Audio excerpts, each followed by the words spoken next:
Hey everyone, thanks for tuning in to the 80K Woods Walker channel, where we focus on everything having to do with outdoor adventures. If that interests you, go ahead and subscribe to the channel below. But today, we're talking about 2020. Yes, it was a difficult year and had a lot of challenges, but we did get out and adventure a lot. So we're gonna go over my top 5 adventures and what I've learned from each one of them that I'm gonna take into 2021. Stick around.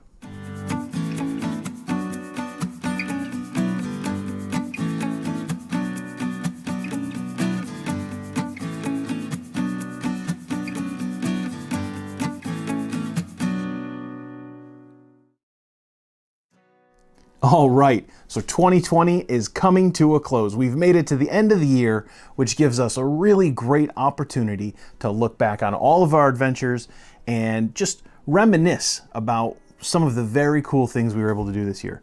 Did you know we went on 29 different adventures? 29! That's incredible! So out of 29, how do you pick our favorite?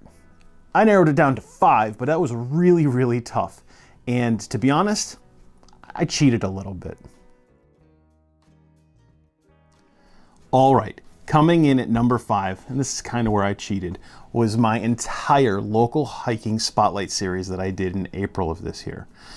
It gave me an opportunity to get out and explore some of the very cool and previously unknown trails and nature preserves and just hiking areas throughout my local area right here in the Capital District.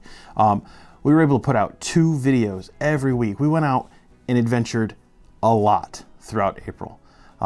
We were solo for everything because that was right when the big COVID wave was coming through. And so we were trying to keep socially distant from everyone and still be able to get some miles in and get some of that trail therapy. So my local hiking spotlight series is on my top 5 list because it kind of eased us into dealing with the new normal of things.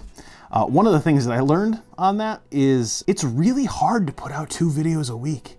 There's a lot of time wrapped up into the post-production stuff of videos. So it was a valuable lesson to me. I don't know if I'll ever be able to do a 2-a-week video series again, but it was a lot of fun, and I did find a huge amount of amazing places that I'm excited to check out during the winter for some snowshoeing. Coming in at number 4 on our list has got to be the Berry Mill Pond Lean-To snowshoe hike that we did in February of this year. It was our very first subscriber hike, and I was so excited to get out there and meet some new friends, hang out with some old friends that I hadn't seen in a while, and it was just a beautiful, amazing day. Snowshoeing out to a lean-to is one of my very favorite things to do in the winter time. And it was awesome because we had a group of 8 people with us and we were able to break snow and then, swap out duties. It was just a really cool day. We had a couple dogs, so the 4-legged friends got to enjoy their time on trail. It was just a fantastic experience for the winter time. Another cool thing was when we got out to the lean-to, I got to really have a good conversation with Melissa and with Chris, who came out, and that was our very first time ever meeting. And now, I consider them friends of the channel and friends in real life. So that was a very cool adventure, and I'm excited to do another snowshoe trip with these guys. Number 3 on our list of favorite adventures for 2020 has got to be our October hike up to the top of Jay Mountain. Now, Jay Mountain all by itself is fantastic. That ridgeline, the views that you get up there, stunning. But this year, we made it our very first hike of Hike October fundraiser, and that was for the Hike for Mental Health organization. We also made it a subscriber hike, so it was a good opportunity to meet Jason and his son, reconnect with Chris, and just have a fantastic day in the woods. We brought the party sub because it was completely ridiculous. It was also delicious, but the main factor was its ridiculousness really started the conversations with other people on the trail.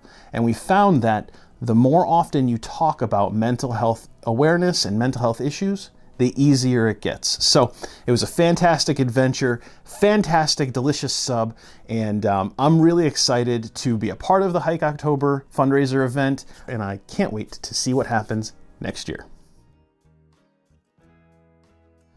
Oh man, we're getting really close to the end now, and I'll be honest, the number 2 and number 1 adventure, it was a toss-up. But number 2 for me was the July kayak trip that I took with Chrissy. It was amazing. We were celebrating our 19th wedding anniversary, and we went out, decided to do a kayak camping trip.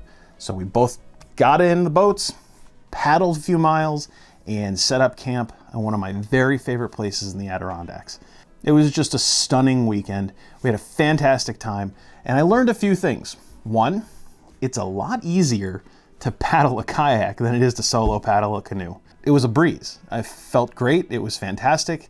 It was just a really good experience. But more importantly, you know, a lot of backpacking trips and overnighters, they can be complex and a little bit stressful at times. But what's really nice, and this trip kind of reinforced it, was that Chrissy and I are so simpatico. She's my best friend, so it's really easy to just sit at camp, relax, you know, have a good time. You know, we share responsibilities, get some firewood, set up the hammock, cook some food. It was just a great trip, nice and relaxing. And I think, if I'm not mistaken, I think it's going to become an annual tradition of ours. So I had a great time, and yeah, it was fantastic.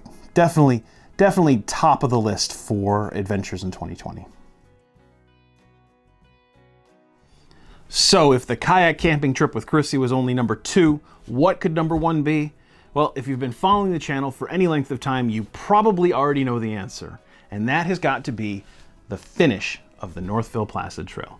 The end of this July, we were able to get the whole group of Dan, John, Mark, and myself together and walk from Long Lake to Lake Placid in a long weekend. It was amazing. It was the perfect finish to my trek on that trail. In the previous sections of the trail, I was able to spend a lot of really good one-on-one time with each of the guys and got to know them better. You know, we go through some difficult situations. Again, backpacking can be stressful, and you know, it's really nice to be able to have those opportunities to kind of grow as friends. But being able to finish with the whole group of us walking that last 40 miles was amazing. It really cemented, you know, our friendship of the group. So it was really fantastic. Some of the things that I learned on that last section: shorter mile days are the win. When it comes to backpacking trips, you know, you don't have to do 14, 15 mile days right out of the gate. You can do a much smaller day, you know, 7.5 or 8 miles. Gives you enough time to really enjoy the trail, relax a bit, hang out, have some really good conversations and not be totally exhausted. And if you're lucky enough to come across an amazing swimming hole in a backwoods river, you can take a couple hours and just relax and swim. Fantastic. Highly recommend. Definitely do it if you get a chance. So yeah, the Northville Placid Trail finish, that was my number 1 favorite adventure of 2020. I really hope you guys enjoyed that as well. So that was my list of favorite adventures from 2020 and what I learned from each one of them. I think every time you get out there, it's an opportunity to learn something new, either a new skill or learn something about yourself. It's just a really good opportunity. You just have to be aware and ready to learn. What were your favorite adventures this year? Go ahead and leave it in the comments below, either your own personal adventure or one of mine. Let me know what you think, and let me know what you learned. It's very, very important to be open to learning. If you like the video, go ahead and give it a thumbs up. If you like outdoor adventure videos and gear chat, things like that, go ahead and subscribe to the channel. But most importantly, I hope that we've inspired you to get outside and do something awesome. Thanks for watching. We'll see you next time.